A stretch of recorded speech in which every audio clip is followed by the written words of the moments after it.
Hello, everyone, and welcome back to the After the Frame podcast. My name is Malik, and I am joined as always by. Hi, I'm Matt. And in this episode, we are going to be reviewing Supergirl, which is currently bombing at the box office.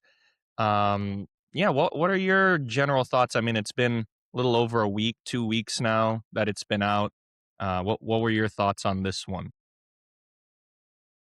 Uh, Overall, like going in, I had moderate to high expectations. I was hoping for a pretty decent movie. I was honestly underwhelmed by what we got. Um, I mean, without diving into specifics yet, like as a whole, like be warned if you have not seen this movie. It's largely a mixed bag. There are things I liked, there are things I didn't like. Um, I like the direction the DC universe is heading in, but this did not. This is like a rock that the car drove over, and it's just disappointing to see. But yeah, I had higher expectations, but I think a lot of people were let down with it, and as it's currently bombing, I guess we'll see what the future holds. I was also disappointed. You and I differ on that. I kind of, after this movie, am not too into the way that the DCU seems like they're going, which we'll get into more, and my gripes with just the fact that they've made a Supergirl movie anyway. But that's like a personal preference with me in the comics. I think I've mentioned it before. I don't really like when they're building out a team. I'm assuming they're going to get to the Justice League, and effectively now there's just two Kryptonians on the team, and it like doesn't differentiate much from every character is meant to have their own thing, their thing they can bring to the team. So I think that that kind of muddles it a little bit, and we'll get into Kara's character as well, how they kind of sped that up a bit. But yeah, we can dive right in. Do you want to start with the positives or negative slash mixed? I actually have an even amount of both, so we can give it its flowers first, and then set them on fire. Yeah, the few flowers that there are. Yeah, really. Um, I mean, I think the biggest flower that I can give it is Millie Alcock as Supergirl is the clear win of this movie. I think across the board, the biggest positive is her role as Supergirl. And she, I remember when she got announced, and I even thought it was a home run casting. And she really gave the movie a real foundation, even when the story around her turned out to be kind of uneven. But I really thought her version of Kara really had that like party girl with a heart of gold energy, which I thought helped separate her from Superman without making the character really feel like a gimmick. I thought she really worked as Superman's opposite because the one thing that I think the movie did super well with her character is, it obviously understands that Kara should not just be, female Superman. I thought Alcock's Supergirl, played really well as the yin to David Corenswet's Superman Yang. Um, because she's a lot rougher, messier, a little more damaged and less naturally heroic. But the scenes between them really make the case for, a future movie or a storyline where the two of them will share the screen more. And I think that's coming. If you've seen the movie, the end kind of teases it a little bit. But I thought the movie gave enough backstory to buy into Kara. Because, even if the overall screenplay was bland, I thought the film did enough to explain who Kara is and why she is the way she is. I think the emotional setup really helped make her character feel like someone worth following into the future DC projects that are up on the slate. And I mean, David Corenswet as Superman, like he honestly he was in it more than I was expecting him to be. I was just expecting like a scene, and he kept popping up here and there, which I appreciated. Um, his appearances as Superman honestly worked almost too well for me because he, if you've seen Superman, which came out last year, he really brings enough presence that every time he shows up, like it reminded me of how strong that corner of the DCU can be. And I think the downside is like, I really wanted more of him and Kara together throughout this movie. And you get some semblance of the connection between uh Kal-El and Kara. But on the Kryptonian side, like I thought David Krumholtz as Kara's dad really delivered because I thought he was a real standout. There was one scene in particular where uh you get some background as far as what's happening on Krypton and what's happening to the Kryptonian race and you know, why they had to escape Krypton and, why Kal-El left, but also Kara left and what happened to the family. I really appreciated like the the storytelling of that scene. And I think even with the added challenge of performing it in a made up language was really well done. It was the kind of supporting moment that I thought, briefly elevated the movie kind of around it. It brought it up for a short moment. Um, and I mean, overall, like there's some solid fights and practical sets throughout the movie. The action is mostly competent, and I thought the practical sets kind of gave the space setting some real texture. Um, Even though the movie didn't fully click at times, I do think there were pieces of craft and production design that really shined through the finished product. Um, and I guess last kind of closing point positive here is I do think based on this film, despite box office or not, I do think there is genuine promise for the character. The mixed reviews that you may read, like they do all kind of agree on one thing, and that the issues are not foundational. Because Supergirl works, the character surrounding Supergirl works, and I think the future of Supergirl in the DCU is exciting, and I think that's a big positive, even if this movie in particular is not a major home run. So that's really all the positives I had. My positives, I'm going to list them out, but they go hand in hand with the negatives. So I'll just get your thoughts on each one of them as I say them. So it's like I'm gonna say that the movie did this well, but then it didn't work because they did this. There's a lot of that for me in this movie. Um, so stemming off of some of the things that you said, I also agree that people that for whatever reason are coming after Millie Alcock, sorry, and everything that I guess she said in interviews or rubbed people the wrong way, or people genuinely just don't like her just because it's like a female-led thing. I think that that's just completely obtuse. I think that she, given a better script, would have really flourished, and I think even the stuff that she was given, you could see sparks there, like you said, that, maybe in Man of Tomorrow or a Supergirl sequel, what have you, with a different script and the way of molding the character, I think she'll shine and general audiences will enjoy her more. The supporting cast of characters, I think Eve Ridley, who plays Ruthie in this, it's very different than the graphic novel, where I think Ruthie takes more of a backseat, which makes sense, I guess, in the context of this movie since it wants to focus more on Supergirl.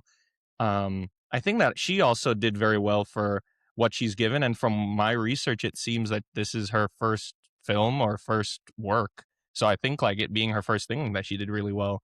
And of course, I needed to mention Jason Momoa as Lobo.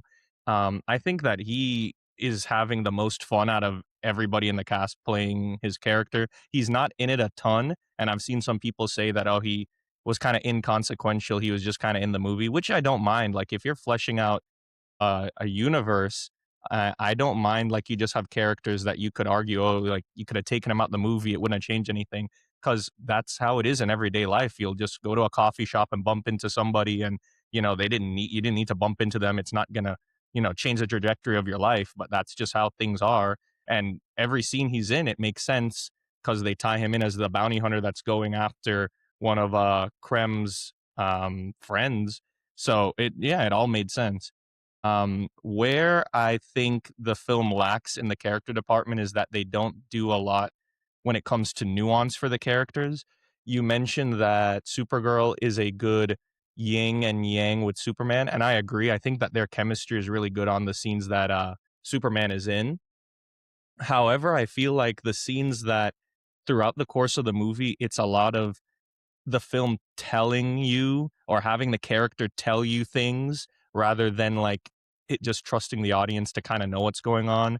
There's like very like on the nose lines of like, Superman being like, "Oh, Kara, like if you keep leaving Earth, you're not going to find your people." And she's like, "Well, that's the thing, Clark. I don't have people." And it's like we kind of already know you can internalize some of that stuff. We kind of know what Kara's going through, and some of that clunky dialogue just kind of didn't work for me. So I would have preferred to kind of have more nuance with the characters. Um, I actually want to, in the positives, say that Krem wasn't as bad as I think people are, making him out to be. I think that not every movie is going to have a Heath Ledger Joker or a Thanos or a Bane. Like not it just isn't possible for comic book movies. You're going to have like a villain of the week for the hero to defeat, and that I think Krem did a good job. The change that they did was a little interesting, where he's effectively a part of a group that are child traffickers. So I thought that that was a darker place to take it. But I didn't mind the change. So yeah, I think that people that are saying, "Oh, he's a forgettable villain," all these things might be true, but I don't think the film called for a villain that you were going to remember for years on end. I think that he played the part of the evil villain for Supergirl and Ruthie to defeat, and I think he did that really well. You mentioned the fight scenes. I also agree that the fights were really fun. I enjoyed the cinematography of it. It was really, fun to look at in IMAX. And so, some dodgy CGI here and there, but otherwise, like pretty good. Um, yeah, those are basically it for, the positives, and then I can get into more negative stuff that I have, but for the positives, those were the things that I enjoyed the most. Yeah, I mean, I think our negatives are largely gonna overlap, and like some of the positives you said, like I actually do kind of disagree with to a smidge. But I think the overall driving force between the negatives, honestly, I think the screenplay behind this film is just too bland. I think the main issue that honestly makes this movie unfortunately forgettable, outside of a few strong choices and performances, is it has competence and some genuine shine in moments, but I don't think the script gave the movie enough personality or narrative punch behind it. And I think for a character with this much potential in Supergirl, like it just being fine, like feels disappointing to me. Um, to kind of like, I don't completely disagree with your take on this, but I do think the villain in Krem was weaker than I would have thought. Because really, Krem to me, like, does not leave much of an impact at all. And like, maybe you're right, and he's not expected to be, but my perspective is I think a superhero movie, as like, big picture, a superhero movie really needs a villain who sharpens the hero. And Krem honestly was just more forgettable than threatening.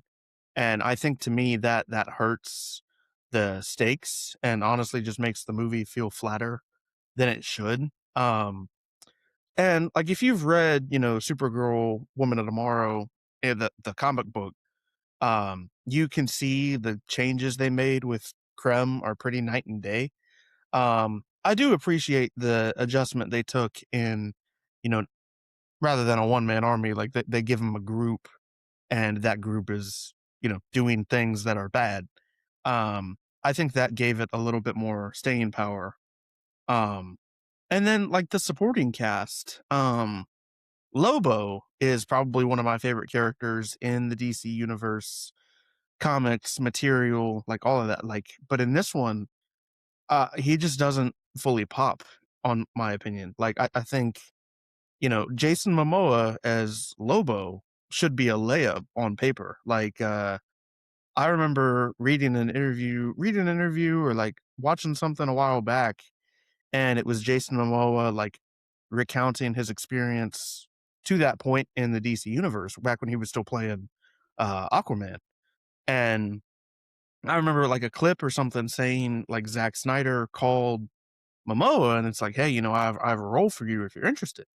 And Jason Momoa even thought it was Lobo. Like he's like, it makes sense. Like the hair, the size, the attitude, like the way Momoa plays himself, and then the way Lobo is.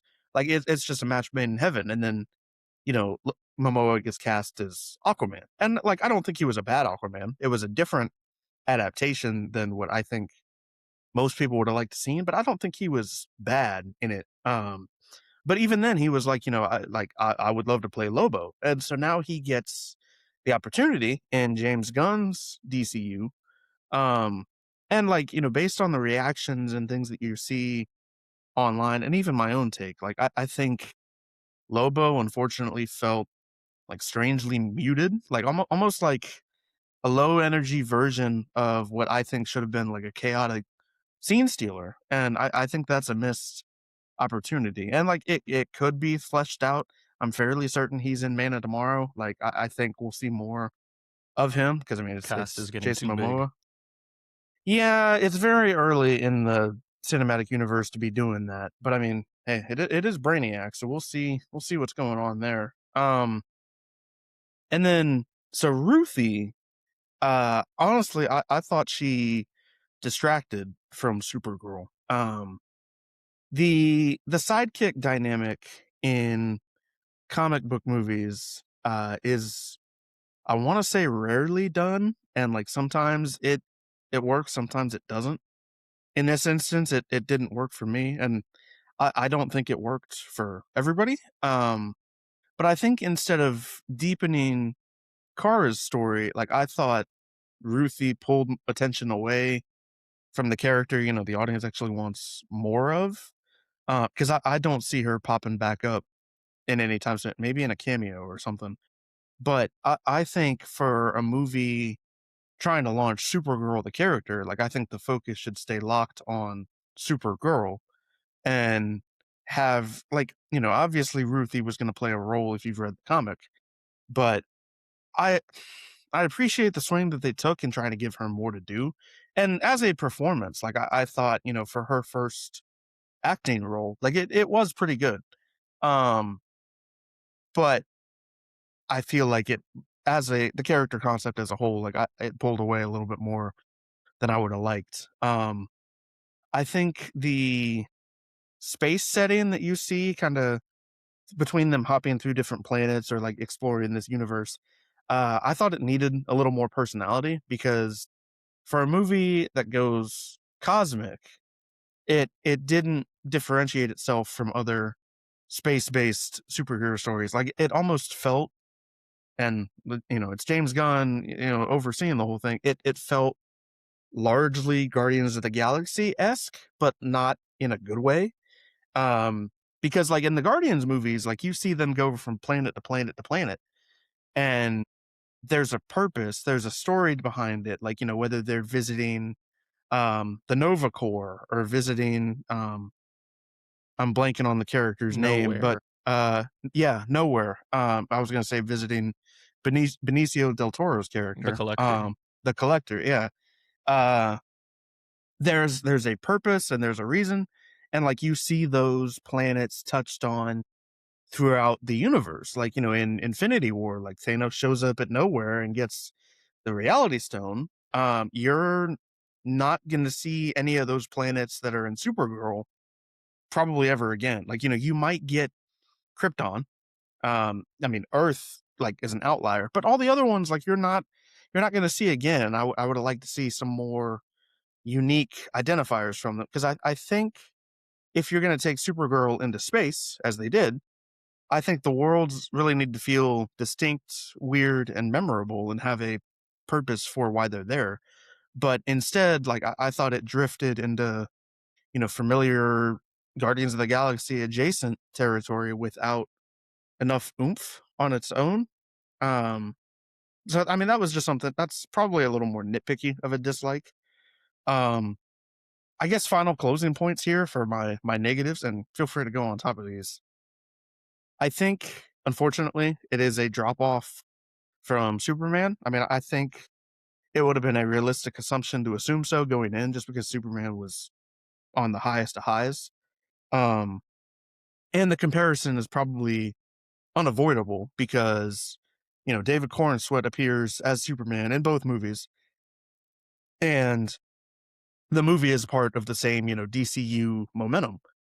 But comparing Superman to Supergirl, like this one is less focused, less exciting, and less emotionally satisfying. And I think ultimately that makes this movie feel like a step down rather than a true continuation of the DCU's strong start. And last point here, I had this one initially at the top of my list, and I'm like, no, like I have to save it for last because it's that bad. Um, the third act song choice. The Uh, the if the needle if drop at the if final scene. yeah, if you've been on social media, like you've seen the discourse about this, because that needle drop was just a baffling decision to me. And if you haven't seen it, for anybody who knows the song "The Middle" by Jimmy Eat World, they play that in this like eventful like final battle scene, but it's a cover and it's not as like I want to say strong as the original, and the whole scene is like slowed down. It felt very tone deaf to me, and whether it was a rights issue, a choice to do this specific cover, or just an odd creative swing, like it honestly pulled me right out of the movie for that moment. And honestly, like a third act song choice and a needle drop that James Gunn has done before, it should really elevate the moment as he's done in the past, but not make the audience wonder what the filmmakers were thinking. And there's been a lot of attention on that on social media, and it's one of those things that I think gives it a lot of attention and not in a good way. But that's all my negatives. I know I kind of rambled there for a bit. No, no, you're good. I'm gonna turn my negative section into a discussion, so I'm just gonna say my piece and then get your opinion on it. Um, First of all, I just wanna say that it's very concerning to me that the song choice for it being the middle, it was originally, I hear, gonna be "Girls Just Wanna Have Fun," and that was something James Gunn himself pitched. I don't know if that's completely true. If it is, I'm gonna say something controversial. I think that, like, s I think that some people, like, when it comes to female-led action movies or superhero movies, I think that they're, like, too focused on the fact that, like, Supergirl is a woman instead of just, like, fleshing her out to just be I mean, I know obviously, yeah, she's Kryptonian, but I'm using the context of, like, she's, like, a human, quote, unquote, like, a human being so that we can relate to her. I feel like they're too on the nose with things, like, why would in that final fight that you're talking about, I have no doubt in my mind that it was pitched as an idea that they should do a cover because the cover in the movie is a girl singing it, and girls just wanna have fun. It's like there's more to, being like the way that the Superman movie was, it was very score based. So, like, why just because she's a female superhero do you think, well, in the third act, we're gonna have Barbie girl be playing? You know what I mean? Like, it just feels like very weird. And that particular song choice definitely takes you out of that third act because I think that isolating it and maybe just playing the score or choosing a different song would have really made that more engaging because I enjoyed the slow motion scenes and the visuals that they had going on in that fight. So that's my I don't know if that's controversial or not, but that's my take on how it seems these studios handle female-led superhero movies. What do you think about that? So I honestly agree with you. I don't think that's controversial because I think we've seen it before. And while I do think Girls Just Want to Have Fun would have been a better improvement, I honestly kind of like have to see it to know for a fact. Um, but like we've seen it before where these and like the feminine audience and like, importance of pushing the importance of that. I do think studios have gone a little overboard with on like focusing like obviously we understand the significance of it and how impactful it is, but they're just kind of throwing as much of it they can into your face. I mean, like the Marvels, like your main trinity, I guess if you want to call it, was uh Captain Marvel, Miss Marvel, and I'm blanking on Photon. Photon. There we go. Mhm. Um, that was your set, but it was like there were moments in that, and like that's not a good movie either. Um, there were moments of like girl power type, and like even in Endgame, like they kind of like touch on like this female centric Avengers team, and they give them their like this moment thing. Yeah. I don't think I don't think it's bad to do that, but I think Supergirl in particular kind of beat you over the head with it, on like focusing in on that. Um, so again, like I think it's partly I think the studios or executives' fault of pushing that, but it's also just execution. Like I think there are ways that you could have tailored it, and whether it was you know you have the non-covered version at the middle, or you have Girls Just Want to Have Fun, or you have something completely different. Um, I think that scene in particular, like the focus just kind of killed it. But yeah, I do think they're doing a little bit too much on like gearing in on that. Yeah, I think I agree with your points on it, and I'm glad that, yeah, what I'm saying is not too controversial because it was something I thought of outside the theater, and I was like, "Oh, I don't know if this is gonna, press the wrong buttons or whatever." But my point is just like at the end of the Superman movie when he's fighting Ultraman, it's not like that a song in the background. Yeah, being a dude is great. Yeah, da, da, da," like it's just he's just a superhero, and that's how Hmm. I'd like to see. It doesn't matter, what gender, what color. Like it should just be we're seeing it through the eyes of this hero and their journey, and that's it. I feel like I agree with you that it's not a bad thing. However, the end game thing that you brought up, it's like when they do something like that, is them bringing eyes to that makes it seem like it's against the norm when in actuality it should just be normal. You Hmm. know what I mean? So that's kind of where how I felt about the needle drop. Like I definitely was like, "Wow, that was a choice." It didn't upset me, like, I've heard people saying it's the worst needle drop in cinematic history, like, people were really mad, but I was like, I didn't I mean, I like the song in general, not necessarily the cover, but I was like, "That's a choice for a final act fight." It would have been different if that was the song when she was beating up all the guys at the bar, then, like, where it's a little bit more of a, "Oh, Supergirl is just, like, beating up all these rough and tough guys at the bar," whatever. I would have, been fine with that more than, I guess, the final fight scene, Yeah, there being this needle drop that kinda just felt out of place. yeah, and I mean like I'm even a Jimmy Eat World fan. Like I have tickets to see him in Tampa in a couple months, and like that is a great song. But yeah, like it just took you out of the moment. But like I think, and this is honestly probably like a broader umbrella thing. Like there if you have a song or something, like I think there has to be a purpose behind it. Like I mean, you made a good point with Superman. Like your final battle or like any battle sequences, like you really just got a score, like something to focus in on Superman, and it's very bold and triumphant and very like, you know, hopeful. I know hope was a big theme of Superman. Hopefully when they do Batman, they do it right, and it's like, I'm not gonna say like Hans Zimmer type score, but give him like a theme, give him something to go off of. Um, I fear that if as much as I'm reading on the internet, so it must be true, with the creative decision making and the conflicts between studio executives and the directors and the writers and like creative disagreements and things. Um, my fear is that Mr. James Gunn has kind of let it get to his head a little bit because so kind of going back to Guardians, the whole trilogy, it's kind of you see this big connection to music, and it's all like late 70s, early 80s like hits.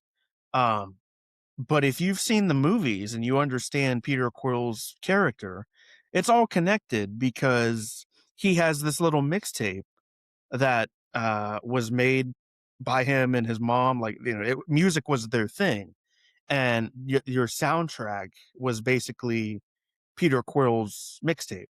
Um, and when you have a musical connection that makes sense, it works wonders. And I mean, the Guardians movies are all great, and from a cinematic score, but also a music production and licensed track standpoint, like it all hits. Um, I mean, look at the final fight in Guardians 2. They have a needle drop. What is it? Unchained or what? I forget the name of the oh, song. Fleetwood Mac, yeah, Yeah, they have that going on when he turned into the giant Pac-Man, yeah, and nobody complained about that. giant Pac-Man. Yeah, so it can be done, but it needs to have a narrative purpose, and yeah. So, um, my next point that you had already touched on in your negatives is Krem. So you've already read the book Woman of Tomorrow, correct? So what were your I've now since I haven't read it yet, but I've basically been told most of the details and the story of it. What were your thoughts on the changes they made specifically with Krem, where as it is more of a, as I said, like a child trafficking, like they're kidnapping, like, like made them even more terrible compared to him just being like kind of just a guy in the comics that was going around like slaughtering people. Because my take on it, from what I understand in the comics, which is why I said once again, like they didn't try and focus on more nuance. Imagine Kara like going through what she's gone through in her youth with like Krypton and Argo City, and she's going with Ruthie to each planet, and she's seeing all these slaughtered people, and then that like evokes all these flashbacks back to Krypton. You know what I mean? Like then you can kind of tie that in together. Whereas I feel like yes, they did this new thing with the villain that made him 10 times more despicable, sure, but because he's also going around killing people, but on top of that, he's also child trafficking. So yeah, what were your thoughts on like the change that they did to him as a villain? So that is probably a I don't even want to say a positive, like a neutral change I would accept, because I think if you left it as is and he was just kind of going around killing people just to kill people as he does in the books, um you wouldn't have really gotten anywhere with it. But on the other side, like, not, obviously not that I agree with it or understand like where he's coming from, but even in the book, you get a little bit of connection as to why Krem is doing what he's doing, but not clear as day.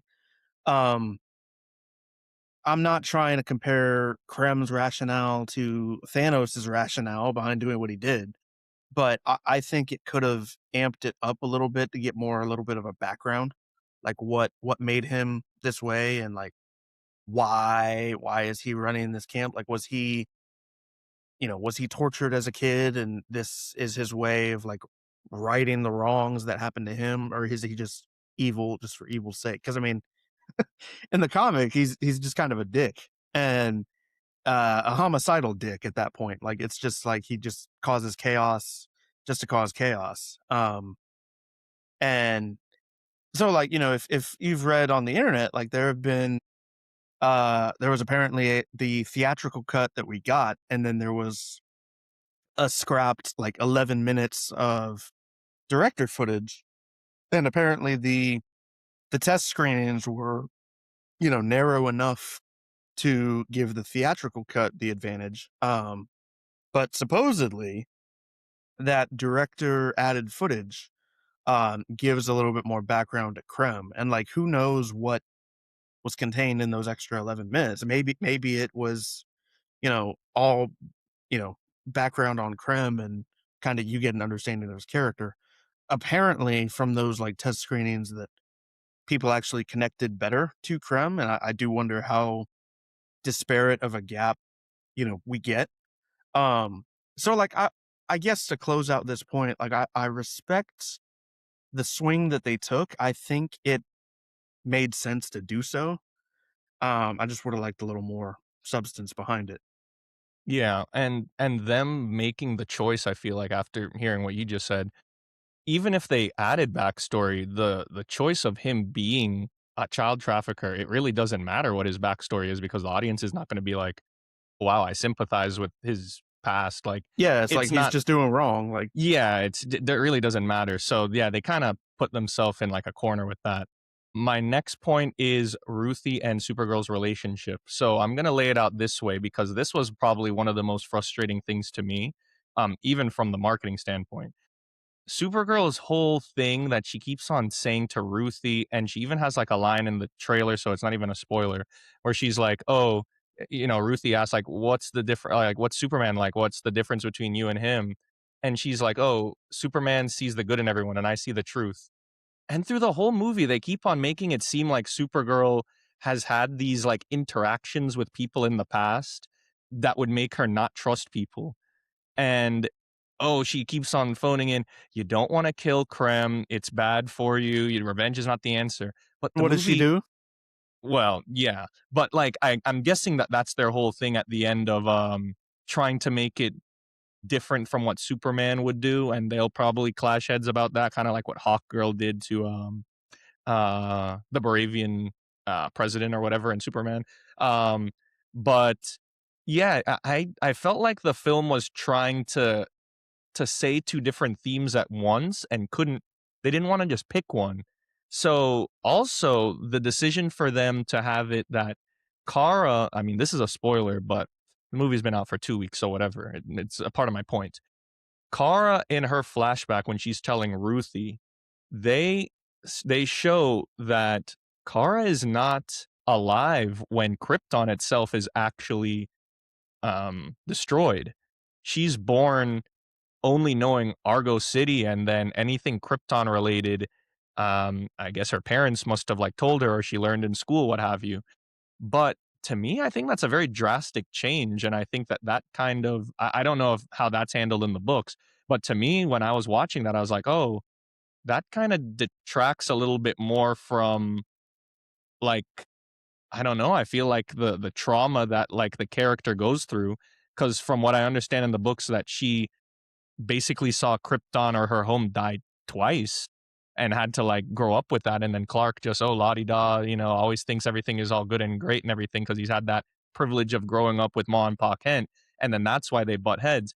But in this movie, yeah, she has the trauma of Argo City, having kryptonite poisoning. She's getting sent off.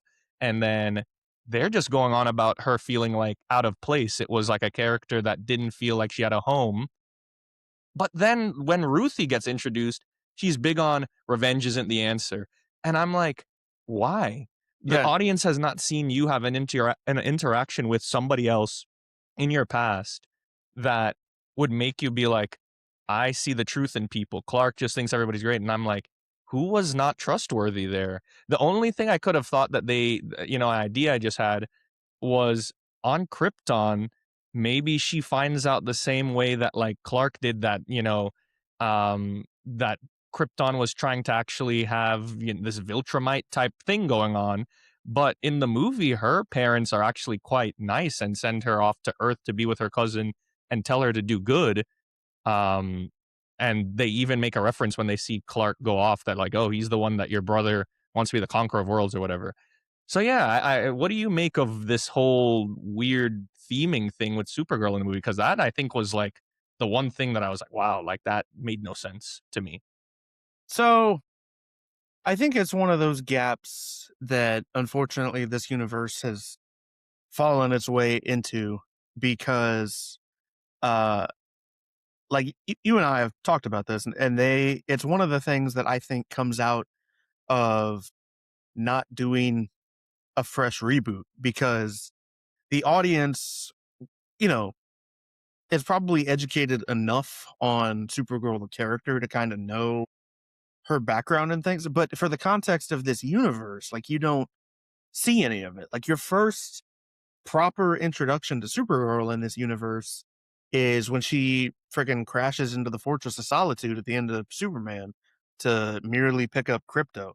And like you get a bit of background context on where crypto came from and like how his connection to Kara became a thing, which I thought was cool. Um, but as far as like Kara's background and history predating any of that, like even before Krypton, like, you know, it assuming here, it's gotta be something like between uh, leaving Krypton, going to Earth, and then the time of the movie. Like maybe she knew things that Clark didn't about his parents and like his parents once that message got leaked and translated into what it actually was. Um, maybe she's like, "Oh yeah, like, you didn't know that?" Like, maybe it's just things that they just kind of shuffle along. And unfortunately, like I think this is one of those things where the choice of storytelling for the Supergirl character, like this book, this story they adapted is probably like the best Supergirl story I've ever read. And like I don't read a lot of Supergirl, but it's up there with, like the best one shot stories because it's not, a year long running series. And the story is commended in a novel form. But so honestly, my theory is, and I might be getting on a tangent here. So Creature Commandos is effectively the beginning of this DCU, but it already pulls mediums from the DCEU. Peacemaker was originally in the DCEU and has since moved over.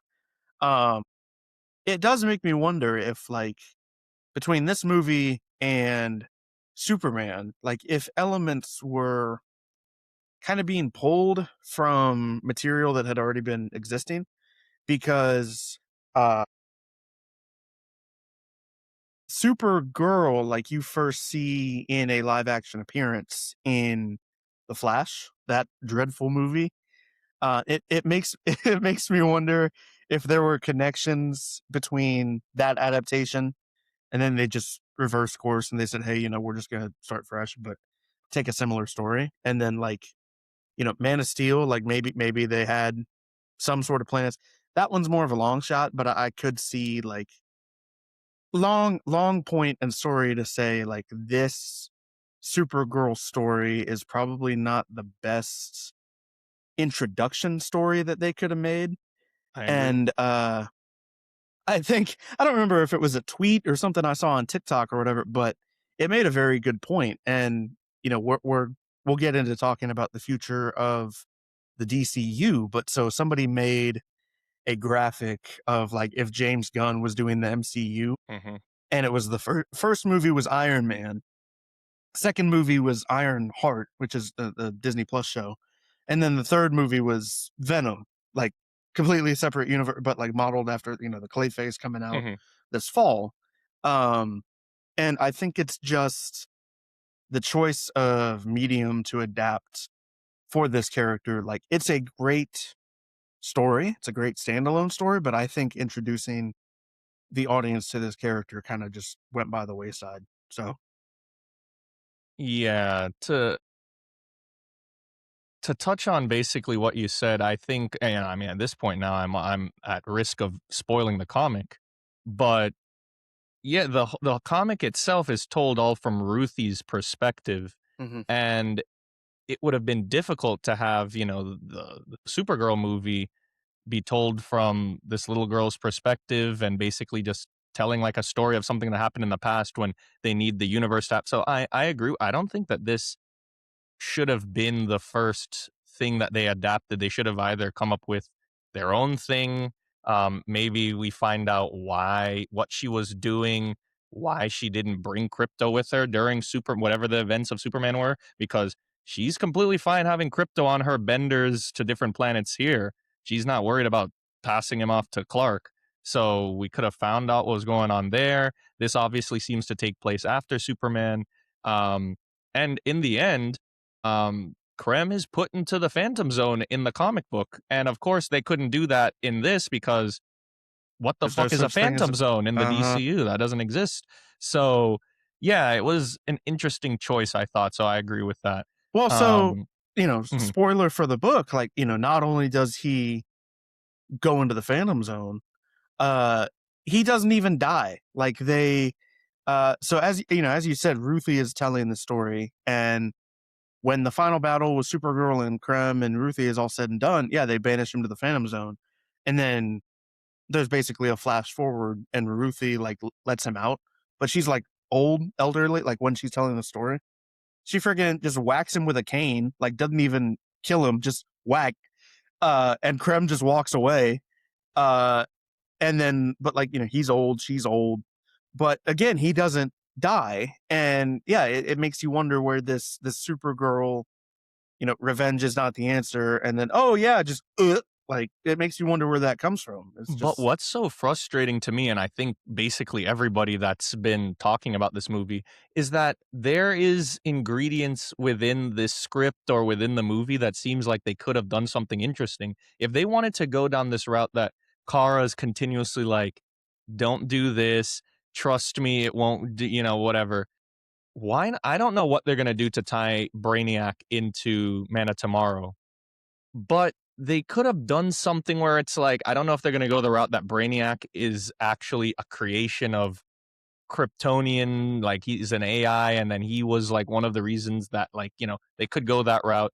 But say that they did, they could have used that to like be like, oh, that's why I don't trust people. These people on Krypton were pushing for this AI, this, and go on with that. And then they could have also shown that like there was a period of time where she didn't show somebody mercy and ended up like slaughtering X, Y, and Z during her trauma of losing her home.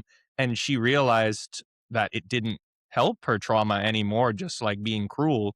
And then that's why she's going on this journey with Ruthie. But they don't do that. And I just thought that it was so bizarre that she kept on like saying like all of these things because the film does a lot of saying this and the characters have to tell you 1,000 times this, like the audience can't figure it out. And I'm like, you're saying it, but I don't really see it. Ruthie also has a line where she's like, oh, you're not nice, but you're kind. And I'm like, is she? yeah. It's like, how do you know? Supergirl? Yeah, I was like, Supergirl to me up to this point is like she's playing the reluctant hero, kind of like, Logan does it 15 times better. But they have that similar type of relationship where it's like, oh, I guess I got to go on this journey and this kid's with me, blah, blah, blah, blah. But yeah, I thought that that was extremely weird. Did you have any thoughts on the whole crypto like plot that they changed from the books, or you didn't really care about that? Um, as a whole, like, didn't really care because it made sense why they went this route for the movie. Um, was I a big fan of it? No, but did I hate it? No. Like, I mean, as a whole, just probably like indifferent. But like uh, if they wanted to adapt a Supergirl story with a little bit of crypto sprinkled in, a little bit of Superman sprinkled in, they could have adapted something like of her on Earth, like her trying to like find herself. Because there are stories like that, not to this like journey of realizing who you are and like what you can be and things like that. Not to that brevity, but like you just get a good writer and just stitch things together. While like because the movies, this goes for Marvel, DC, all of them. Like sometimes they are very similar to comic adaptations. I feel like this one was a lot closer to the adaptation than most, and I think that's kind of a detractor from it. Um, because like even though it's a pretty close to spot on adaptation, they did change a lot. Uh, Whereas in other movies, like you see references or you catch similarities between the book and the movie. And I mean, those are obviously done intentionally, but I think this one being effectively straight adaptation of the book. And Superman did the same thing, but not as in depth. Like Superman that came out last year was an adaptation of All Star Superman from I don't know, late 2000s, mid 2000s, something like that. Um, and like it's a good short story. It's a good graphic novel. Um, but that movie does enough originally to stand kind of independent of that. This one is pretty cut and dry, and like we're talking about Krem and like how he execute or failed to execute as a villain. Um, it's design. I don't know who made that call.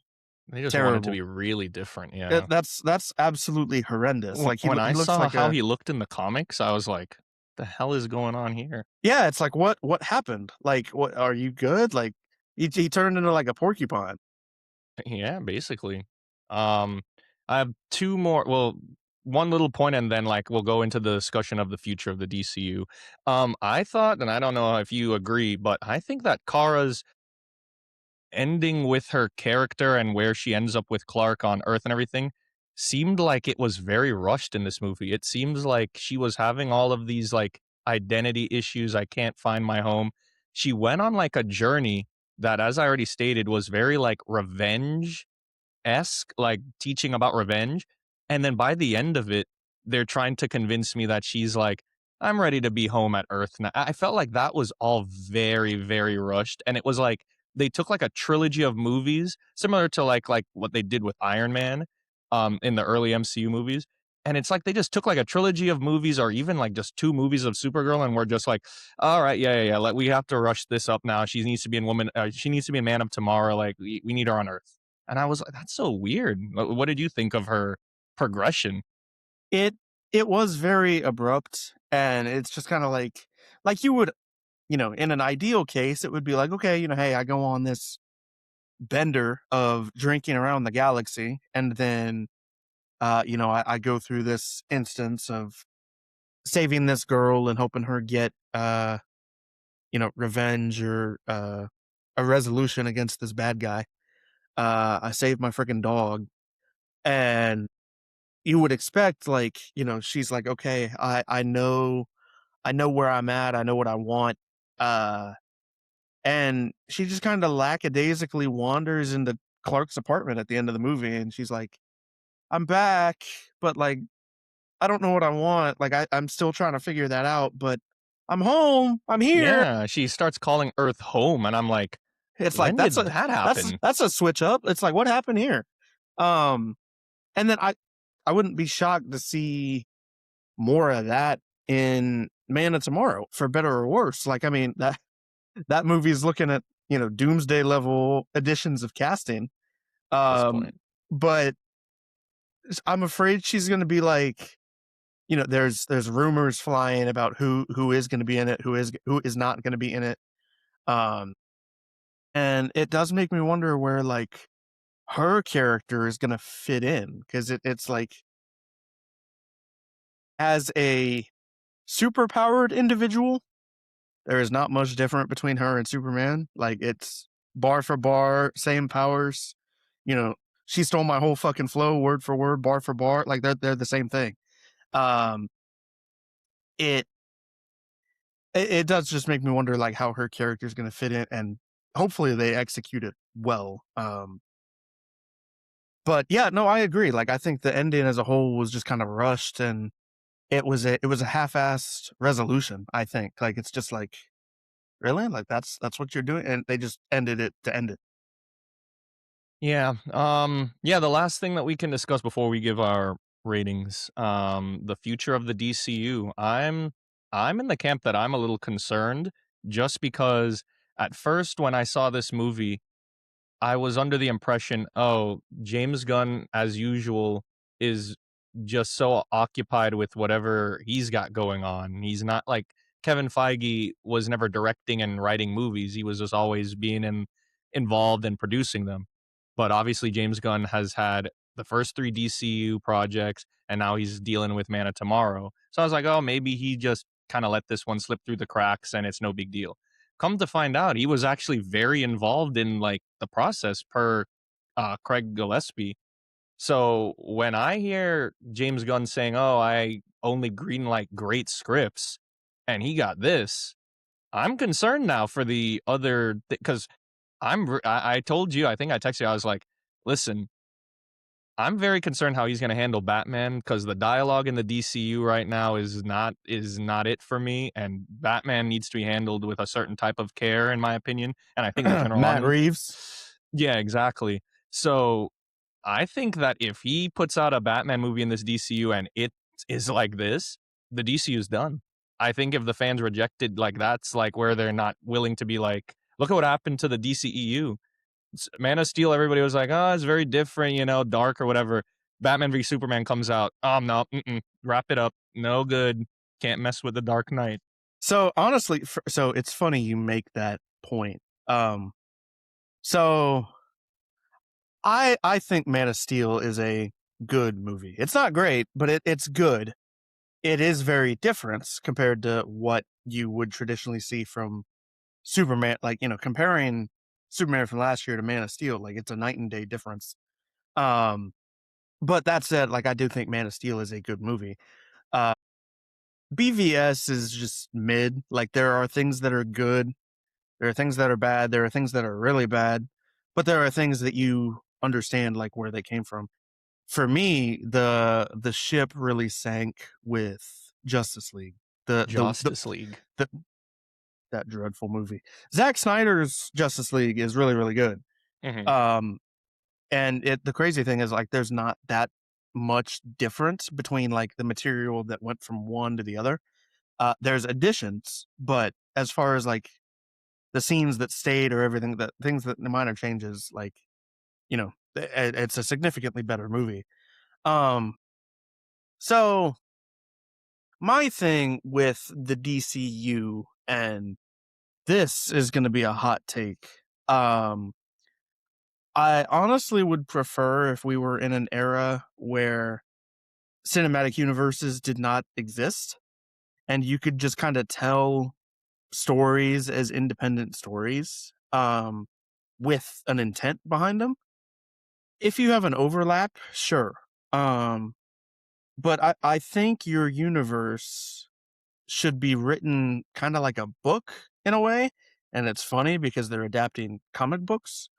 Um, but if you want to tell an original story in a movie format, like you need to have a dedicated start, you need to have a dedicated end. Don't just figure it out as you go. And I think the trap that the DCU has fallen into with, James Gunn or like all the directors or things. Um, I understand having different writers and different characters and different directors and different viewpoints to adapt and portray these characters. But in the grand scheme of things, like it makes me wonder where everything's going to fit in because, we go from Superman to Supergirl, and these are directly connected movies. But you have the Creature Commandos show, which was written originally for the DCEU, got adapted into the DCU. Uh, Lanterns is coming out in a month, and I know Guy Gardner is in it, who was in Superman.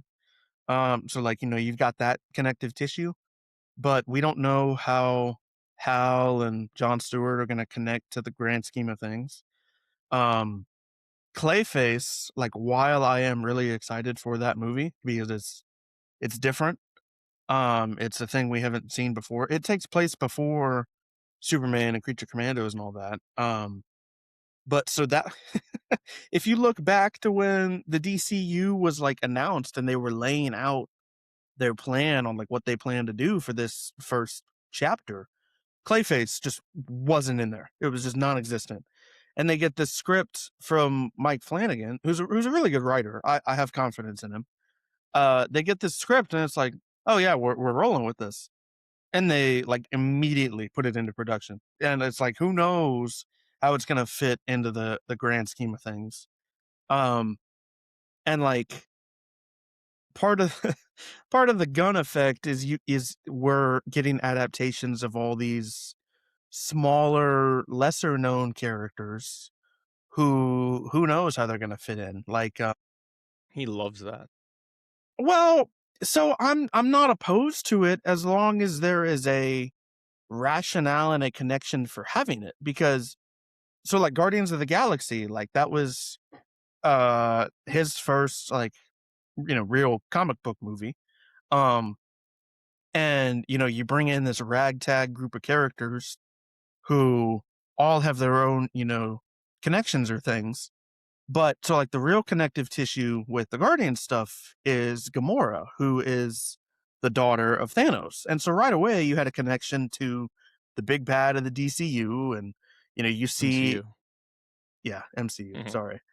Um you have this connection, you see the Infinity Stones and you get you get an understanding of why these characters exist and why they're being implemented. And like while they had small roles in Avengers and things, um, they had an impact. And I'm afraid the DCU doesn't have a Bible like that. Like we're supposed to be getting a Swamp Thing movie who is such a stray away character who's not going to connect. Like if they do, I'll use the DCEU as an example. Like, Darkseid was the big bad.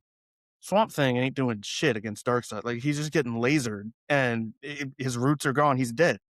Um, they're doing they were supposed to do the Authority movie, which isn't happening, or at least has been pushed like way off the table. Um, and then like I know we're both big Batman fans here, and we're fearful for how that's going to turn out.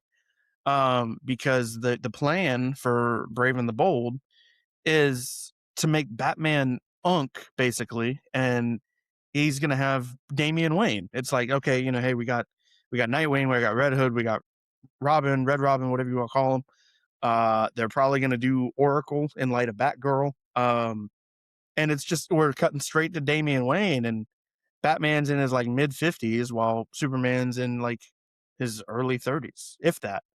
And it's there's not a conjunctive plan. Like they're just picking stories to tell that, lo and behold, could be good stories, but there's no connective overarch besides James Gunn at the top and saying like, oh hey, this is good, this is bad, yay, nay.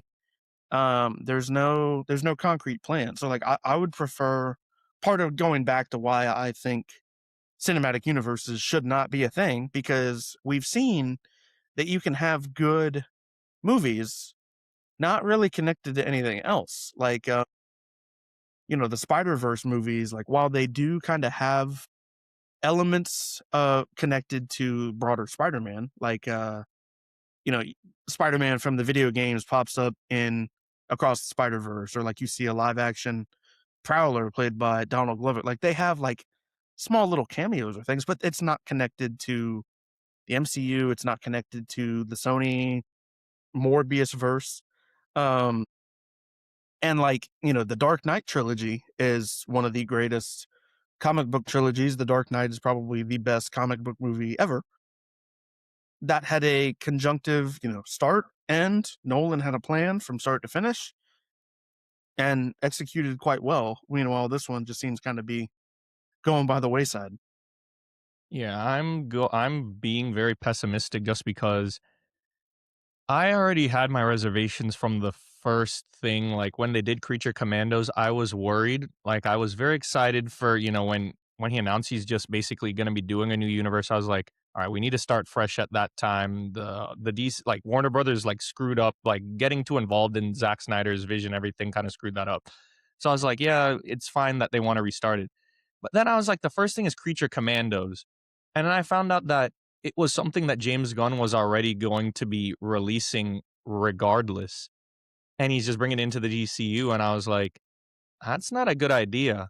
And then the same thing happened with Peacemaker, where it's like, yeah, James Gunn is just bringing over James Gunn things that he obviously liked in the DCU or the DCEU or that he created.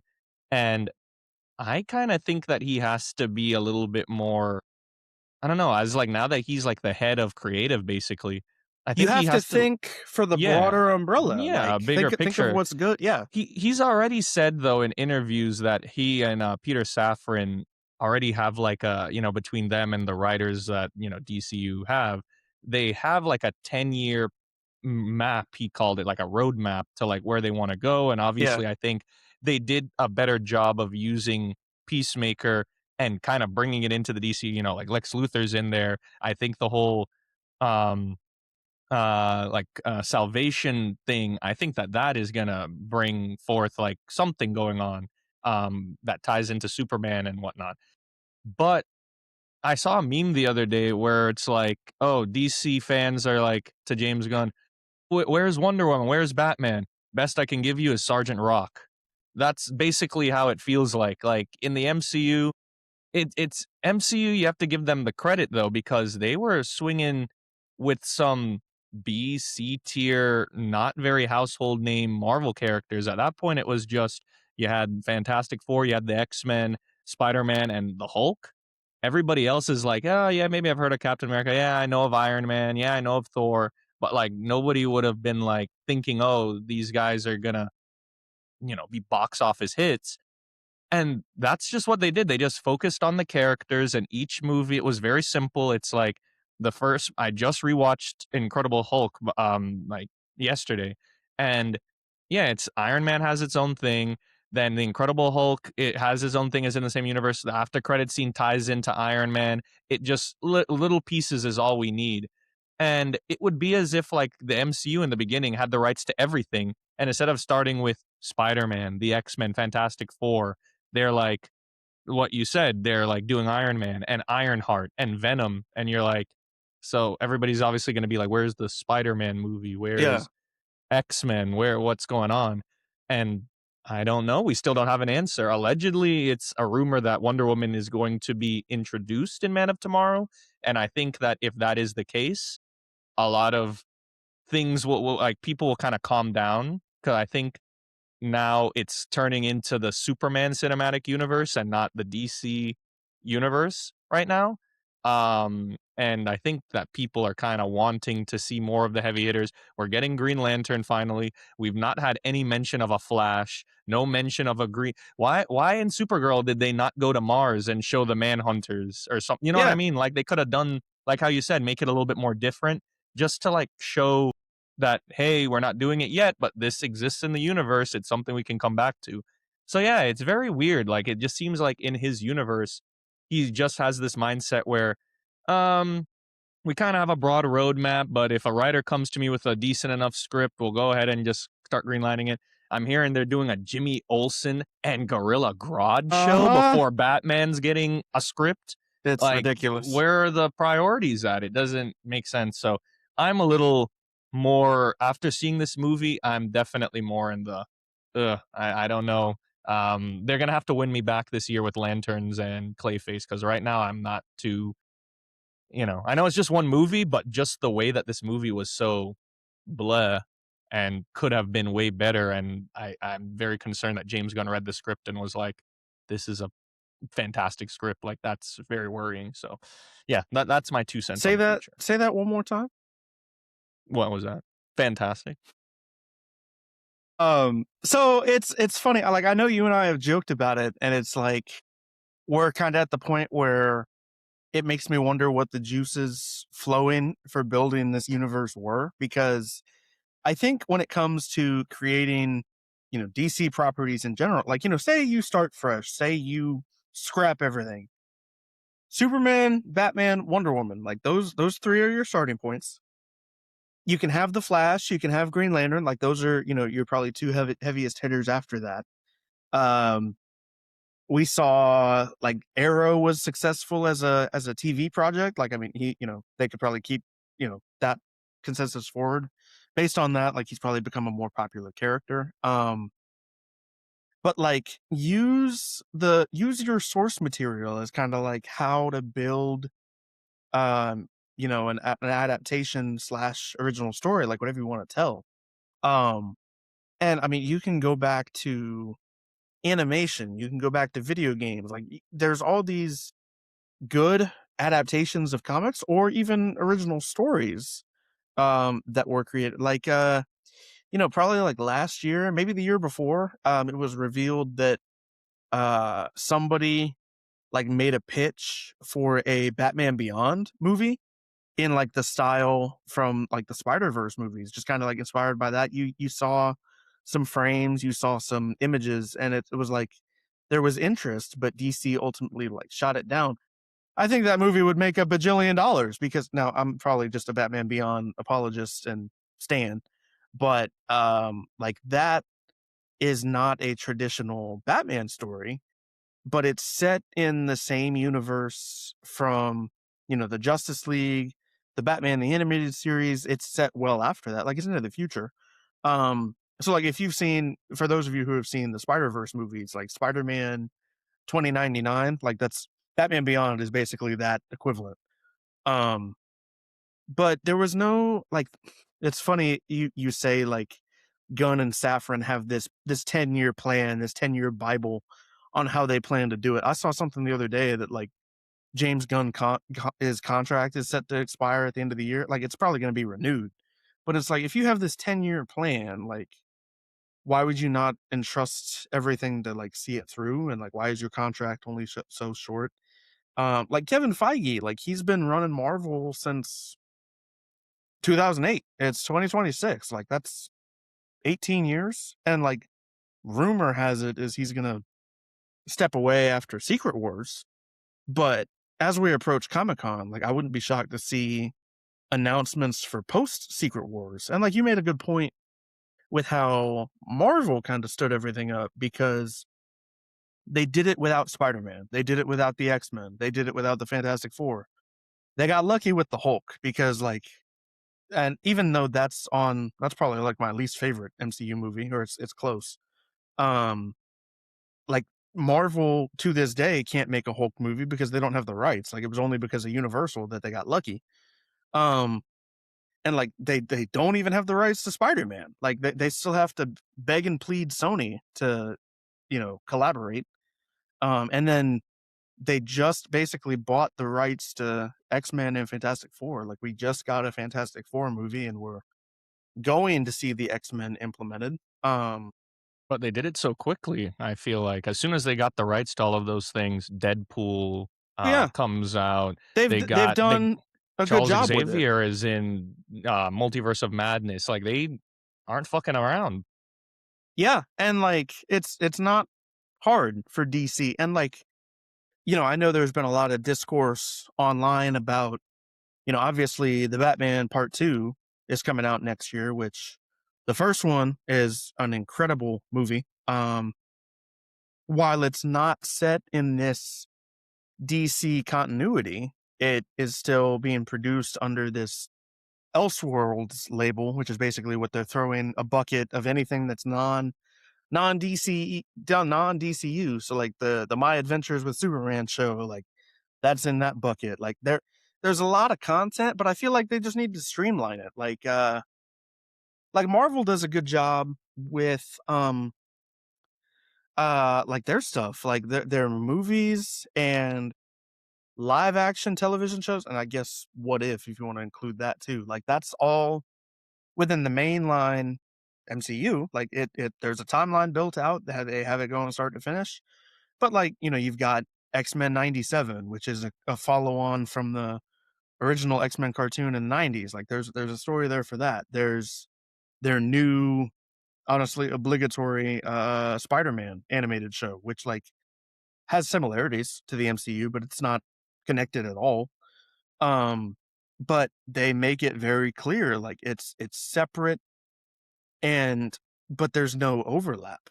Meanwhile, DC, has overlap, and it's just like where do we connect things? And like, the point I want to connect with Batman is there's a lot of things flying around that part of the reason we haven't gotten Batman is because Gunn doesn't want to deal with the Matt Reeves stuff. Like, wait for that to be done. And which at the rate Matt Reeves is going to write, it'll be like 2040 by the time that trilogy ends. Um, no, it can't. But there's rumors that they don't want two Batmans, which like I get, but at the same He should time, have thought like, about that when he became DCU head, like, that should have been discussed, like, well, how that they're gonna do that's it. like, I know it's a controversial opinion, but like, we say, Gunn should have started fresh. And so like some history for you non-movie buffs out there. So the Batman that came out in 22, a couple years ago, um, was originally like way back when supposed to be a Ben Affleck movie. It was supposed to be this solo film, written by Matt Reeves, like still, same creative staff and everything. But it was going to have, like, at the end of Justice League, you see Deathstroke and everything, and it's like they're setting up the Legion of Doom.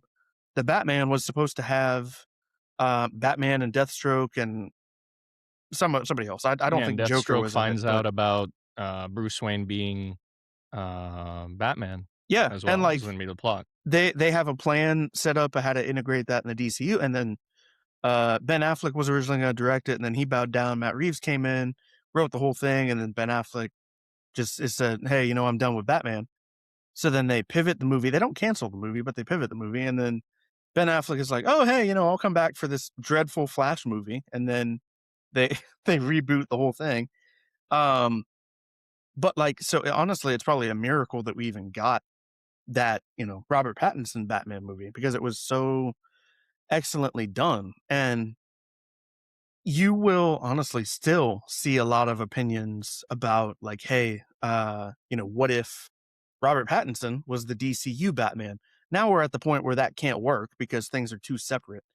But if it had been from the jump, like, hey, uh, let's use the Batman as kind of like a starting point, make a realistic but not, you know, overly gritty Snyder DC universe.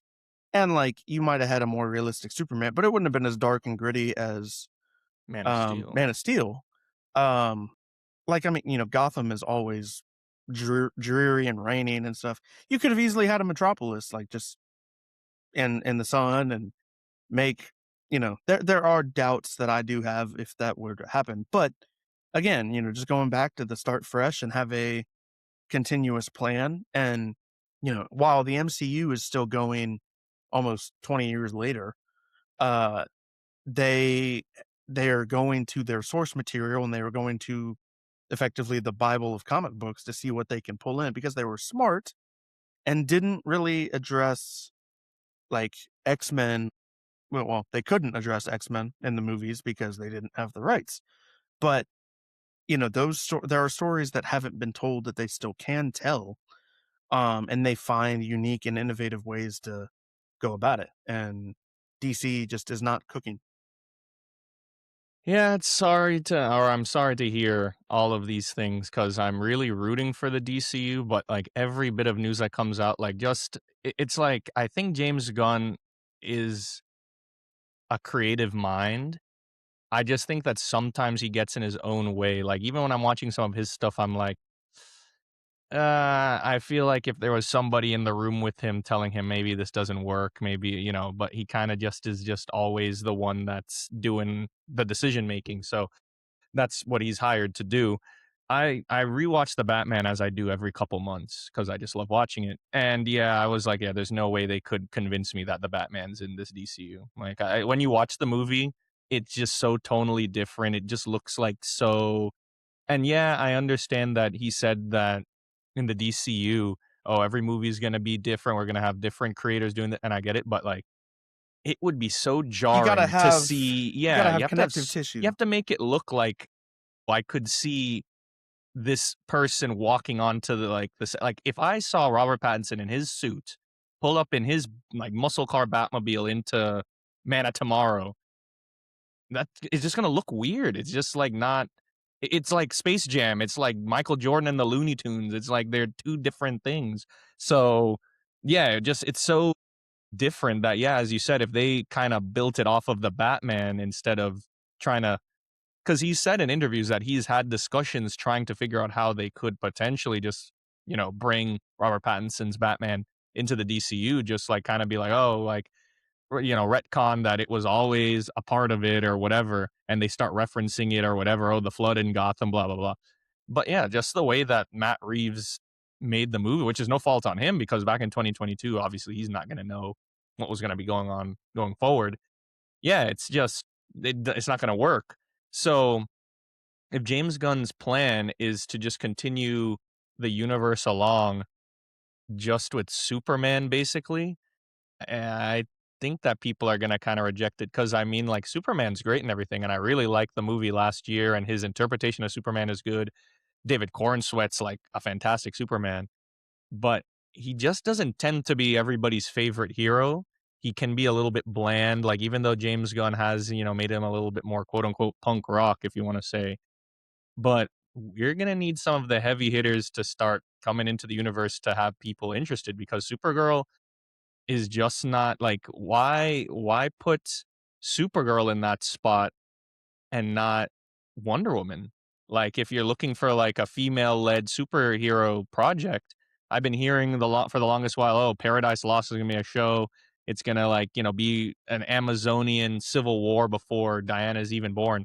And I'm like, so what? Why?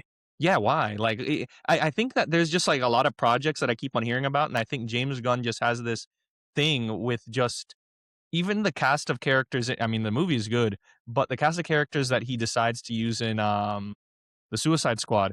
Oh, I could imagine he was probably like licking his lips, being like, "Oh, my Polka Dot Man's gonna be in this movie. King Shark, get him in here." Like Hey, he like I'm disappointed we didn't get Condiment King. Like, what are we doing? just wait. There's gonna be a Condiment King, Calendar Man show before we get Batman. All of his villains are gonna have their own shows, and he's just gonna be like fucking around in Wayne Manor playing Monopoly with Alfred or something. I don't know, but yeah, I think that he needs to kind of. He's very much online a lot. Like he can't deny that he's seeing the stuff that's being said because I see him online on Threads, Twitter, Instagram. He literally interacts with fans that ask questions, whatever, which I actually like. That's very like cool. Like he'll shoot down rumors, he'll confirm things, and you get it straight from the source. But I know for a fact he's seeing all of the backlash for Supergirl, and I'm hoping that going forward it's something that they will keep in mind when they're just like green lighting these random things. And who knows, we could all be sitting here like complaining about Supergirl and then Man of Tomorrow next year is like, oh my God, like they just did this great thing. So now unfortunately, the way that there was so much pressure on Superman because it was the beginning of the DCU effectively, I know that they had creature commanders, whatever. It had a lot of pressure to stick the landing and it did. But now because of Supergirl, I think that now Man of Tomorrow is having a lot of pressure on it too now. Like everybody's really having I mean, we've seen Lex in his war suit. Brainiac's finally gonna be in a live action cinematic showing. The movie can't just be okay anymore. Like it's like gonna unfortunately have to be a great movie now. And anything beneath that, people are gonna be, oh boo, wasn't good. So I don't know. He hyped it up in a red carpet saying that, oh, you can't even imagine what's going on. Like you won't see this coming or whatever. So we'll wait till 2027, I guess. So Just get fans in the writers' room, and fans can do a better script than what we got. the amount of times I told you, I was like, I watched like podcasts and people were like saying like ideas of like, oh, I would have like done this change. I was like, that would have like bumped up my movie rating like 2 points or something. I was like, Hmm. wow, that's such more of a interesting idea. And it's like these like random podcasters like us. I mean, yeah, like they obviously have more of a following, you sure, but like they're still like not like professional Hollywood writers or anything. They're just like you and I, like fans of the source material comics, and they're like, oh, why didn't they just tweak this and make this character change? And I'm like, it's a really good idea. Why the hell is nobody in Hollywood having these ideas? Like, what was going on in their writers' room? So, It's like yeah. you haven't seen Game of Thrones, have you? Okay, so it's like Game of Thrones where uh So for those of you who have seen it, seasons 1 through 4 are effectively straight adaptations of the novel, the source material. Um, excellent television. And then after that, like George R. R. Martin is still working on the book to like effectively close it out.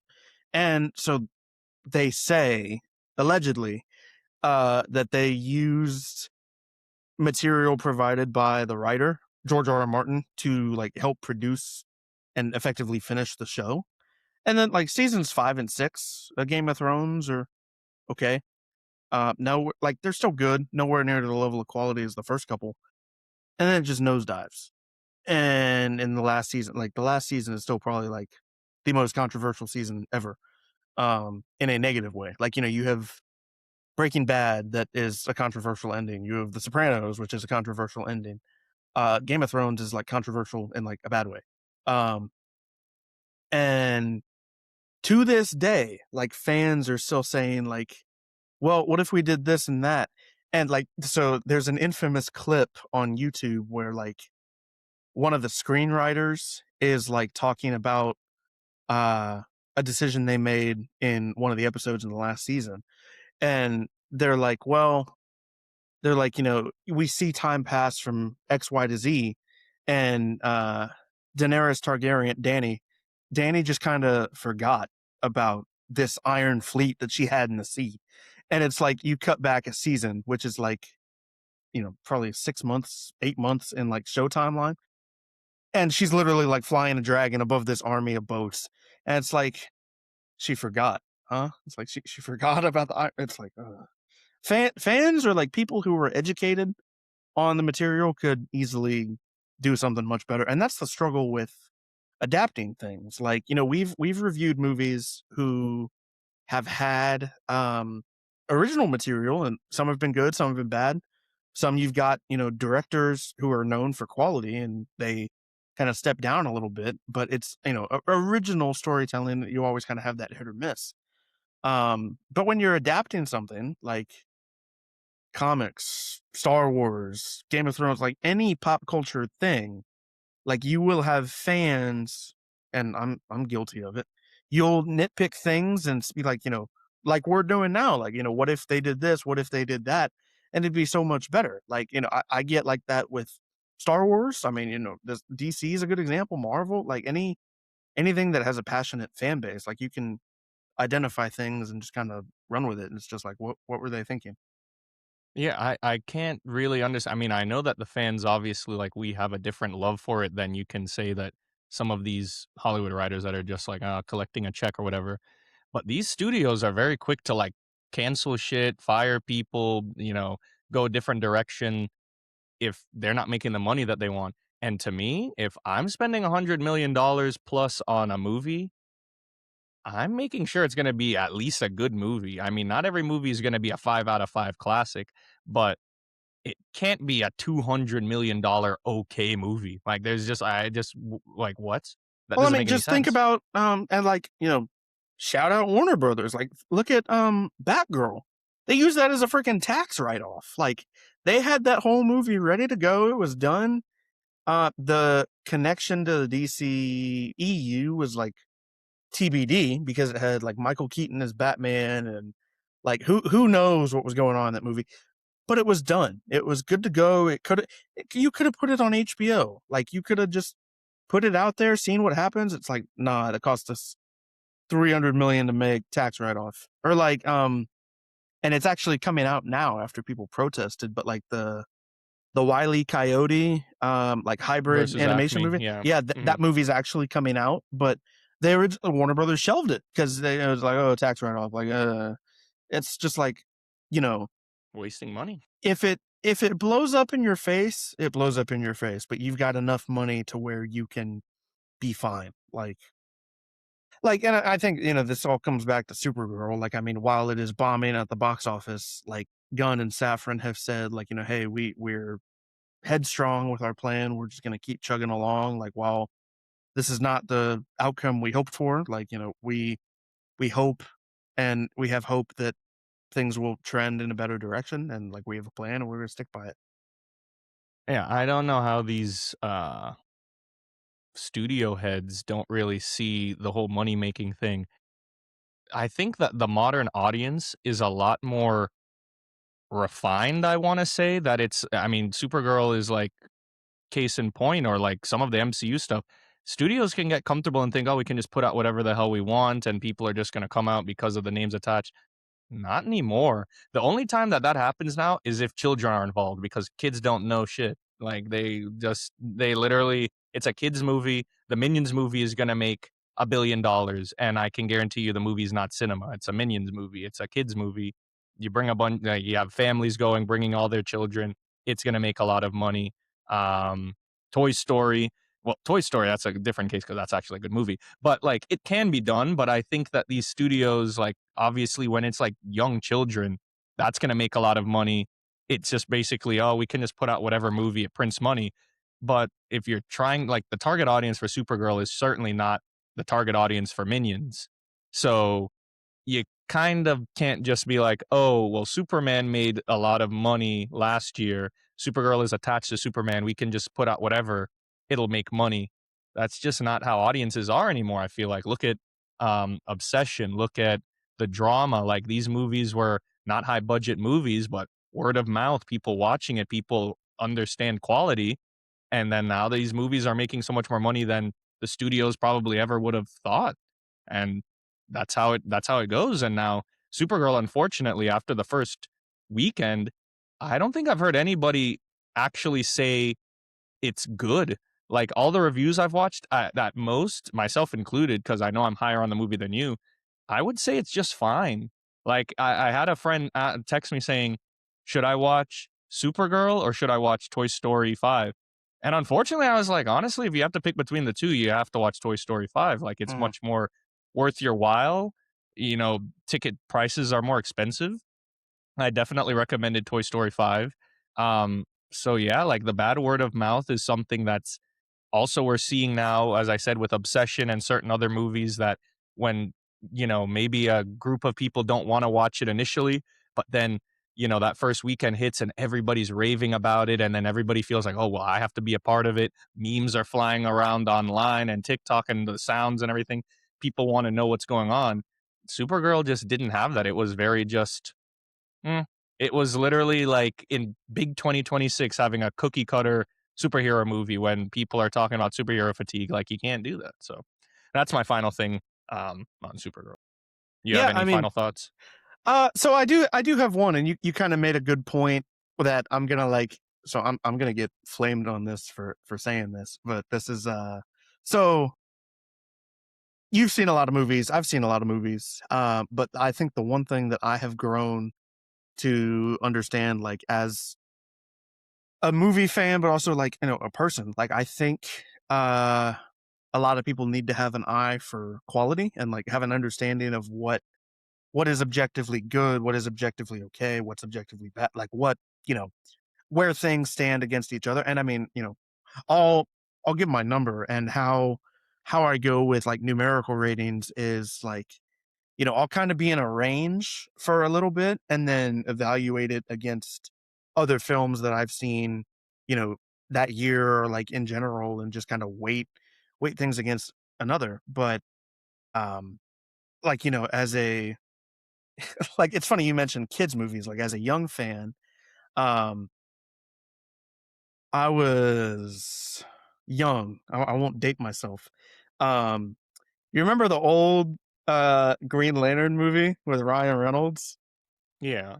I loved that movie when I was a kid because I thought it was the greatest thing. Like it was bright.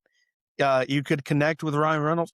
I was a kid, but like I thought it was great. Like it was like Yeah. it's Green Lantern, My like it's point great. exactly. And then you age up a little bit, and it's like, oh my god, like that movie's terrible. But like so it's a thing with target audiences, and I can't say I know who Supergirl was made for. Like was it made for fans of Superman? Was it made for fans of Supergirl the character? Was it made for women? Like who was it made I for? And it think just that kind they of were trying to push it towards, like I said, like beating over the head. Like I think it was pushed towards women.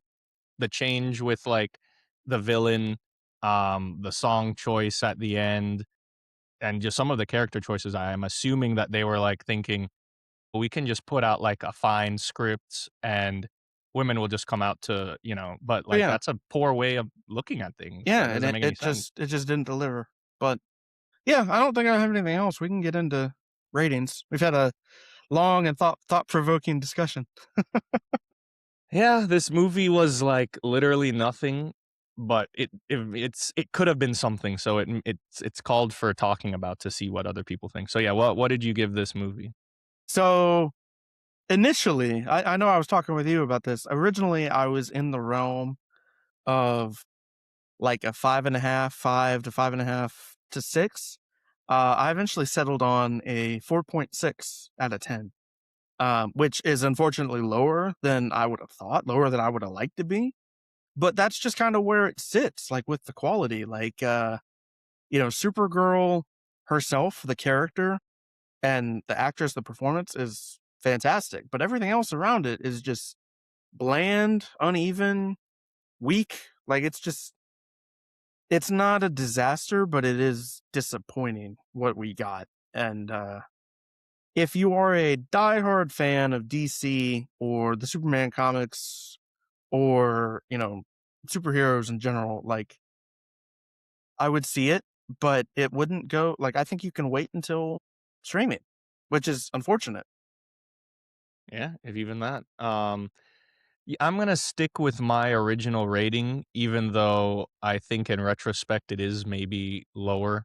I out of like watching the movie, like literally out of the theater, I gave it 3 out of 5. Which I'd say is like, yeah, in like the 5.5 out of 10 range. It's probably more of a 2.5 out of 5 if I'm being honest. I think that I didn't go in with as high expectations, and it's interesting hearing everybody's takes on it and, watching people's reviews, and some people are really angry, some people are kinda like you and I where it's like, not the worst thing in the world, but certainly not good enough. Um, yes, it didn't disappoint, like, when I watched it, I was like, "Wow," like, kinda bland, but it didn't I can't say, like, disappointed me because I didn't have, like, a ton of expectations going into it. If you see the trailer, that's the movie you get. There's no twists and turns. Krem shoots Crypto, she goes on a journey to save Crypto, Crypto saved, the end. That's basically what happened. So, for that, it's, like, a very basic movie, which is, like, it should have been more. I can't, like I'm not, like, bothered enough to be like, "Ah, it's, like, 2 out of 5." You know what I mean? Like, I'm like, whatever." It's probably more of a 2.5 out of 5, like a 5 out of 10, but I'll stick with my 3 out of 5 stars, and hold to my guns, and Your yeah, James Gunn's, yeah, I don't know about that. I don't know about what he's been cooking up recently, so he's I been can't burning. say.